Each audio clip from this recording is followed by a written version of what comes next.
ಮೈದಾನ್ ಇದು ZEE5 ಜೊತೆ ಬೋನಿ ಕಪೂರ್ ಅವರು ಪ್ರೊಡ್ಯೂಸ್ ಮಾಡಿರುವ ಚಿತ್ರ. ಅಜಯ್ ದೇವಗನ್ ಅವರು ನಟಿಸಿದ್ದಾರೆ ಹಾಗೂ ಈ ಚಿತ್ರ ಒಂದು ಸ್ಪೋರ್ಟ್ಸ್ ಡ್ರಾಮಾ. 1952 ಇಂದ 1962 ಮಧ್ಯದಲ್ಲಿ ಫುಟ್ಬಾಲ್ ಕೋಚ್ ಆಗಿದ್ರು ಒಬ್ಬರು. ಅವ್ರ ಹೆಸರು I don't remember that, but ಅದು ಗೋಲ್ಡನ್ ಎರಾ ಅಂತ ಕನ್ಸಿಡರ್ ಆಗುತ್ತೆ. ಈ ಫಿಲ್ಮ್ ತೋರಿಸಿರೋದು ಆ time ಲೈನ್ದೇ.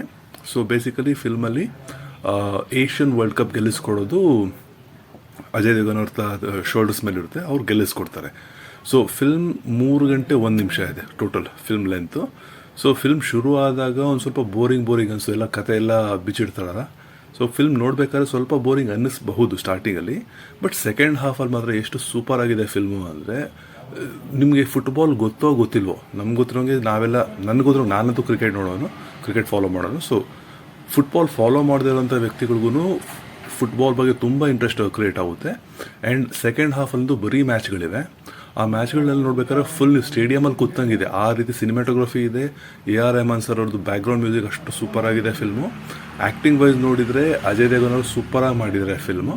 And is a family movie. So adult scene, ತುಂಬ ಹೊಡೆದಾಟ, ರಕ್ತ ಅಂಥದ್ದೆಲ್ಲ ಏನಿಲ್ಲ. ಅಗ್ಲಿ ಅವ್ರ ಅಶ್ಲೀಲವಾದ ಡೈಲಾಗ್ಗಳಿಲ್ಲ ಈ ಚಿತ್ರದಲ್ಲಿ. ತುಂಬ ಚೆನ್ನಾಗಿದೆ film. So throughout the movie 3 ಗಂಟೆ 1 ನಿಮಿಷ ಹೆಂಗೋಯ್ತು ಅಂತ ಗೊತ್ತಾಗಲ್ಲ ನಿಮಗೆ. ನಾನು ಹೋಗಿ ಥಿಯೇಟ್ರಲ್ಲಂತೂ ಎಲ್ಲ ವಿಸಿಲ್ ಹೊಡಿತಾ ಇದ್ದಾರೆ, ಚಪ್ಪಾಳೆ ಹೊಡಿತಾರೆ, ಸ್ಟೇಡಿಯಮಲ್ಲಿ ಮಾಡ್ತಾರಲ್ಲ, ನಾವು ವಿರಾಟ್ ಕೊಹ್ಲಿಗೆ ಹೆಂಗೆ ಚೀರ್ ಮಾಡ್ತೀವಲ್ಲ ಆ ಥರ ಚೀರ್ ಮಾಡ್ತಾಯಿದ್ದಾರೆ ಪ್ಲೇಯರ್ಸ್ಗೆ. ಫಿಲ್ಮ್ ತುಂಬ ಮಜಾ ಅನಿಸುತ್ತೆ. ಆ್ಯಂಡ್ ಈ ಫಿಲ್ಮ್ನ ನೋಡಿ, ಆ್ಯಂಡ್ ಇಟ್ಸ್ ಥಿಯೇಟ್ರಲ್ಲಿ ನೋಡಿದ್ರೆ ಮಾತ್ರ ಸಖತ್ ಅಲ್ಟಿಮೇಟ್ ಎಕ್ಸ್ಪೀರಿಯೆನ್ಸ್ ಆಗುತ್ತೆ. ಒಂದು 17 ವರ್ಷದ ಹಿಂದೆ ಚಕ್ದೆ ಇಂಡಿಯಾ ಫಿಲ್ಮ್ ನೋಡಿದಾಗ ಹೇಗಾಗಿತ್ತು, ಆವಾಗ ಹಾಕಿ ಬಗ್ಗೆ ನಮ್ಗೆ ಗೊತ್ತಿರಲಿಲ್ಲ. ಹಾಕಿ ತುಂಬ ಇಂಟ್ರೆಸ್ಟಿಂಗ್ ಅನಿಸ್ತು ಆ ಫಿಲ್ಮ್ ನೋಡಬೇಕಾದ್ರೆ. ಸೊ ಈ ಫಿಲ್ಮ್ ನೋಡಬೇಕಾದ್ರೆ ನಿಮಗೆ ಫುಟ್ಬಾಲ್ ಗೊತ್ತಿರಲಿ ಬಿಡಲಿ, ಫುಟ್ಬಾಲ್ ತುಂಬ ಇಂಟ್ರೆಸ್ಟಿಂಗ್ ಆಗಿ ಅನಿಸುತ್ತೆ. ಇನ್ಫ್ಯಾಕ್ಟ್ ತಮಿಳಲ್ಲಿ ಒಂದು ಬಂದಿತ್ತು ಬಿಗಿಲ್ ಅಂತ ಫಿಲ್ಮು, ಅದು ಕೂಡ ಇದೇ ಥರ ಎಕ್ಸ್ಪೀರಿಯೆನ್ಸು. ಸೊ ಇದು ಒಳ್ಳೆ ಎಕ್ಸ್ಪೀರಿಯೆನ್ಸ್ ಕೊಟ್ಟಿದೆ film. So I enjoyed the movie. ಈ ಫಿಲ್ಮ್ಗೆ ನಾನು 5ಅಲ್ಲಿ 3.5 to 3.75 ಸ್ಟಾರ್ಸ್ ಕೊಡ್ತೀನಿ. ಅಷ್ಟು ಚೆನ್ನಾಗಿದೆ ಫಿಲ್ಮು.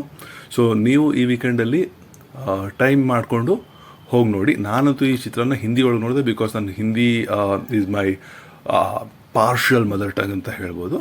ಸೊ ನಾನು ನೋಡಿದೆ ಹಿಂದಿನಲ್ಲಿ. ನೀವು ಆದರೆ ಹಿಂದಿನಲ್ಲಿ ನೋಡಿ, ಸಬ್ ಟೈಟಲ್ಸ್ ಅಂತೂ ಇದ್ದೇ ಇರುತ್ತೆ. ಸೊ ಎಂಜಾಯ್ ಮಾಡಿ ಫಿಲ್ಮ್ನ. So thank you. Have a wonderful day had.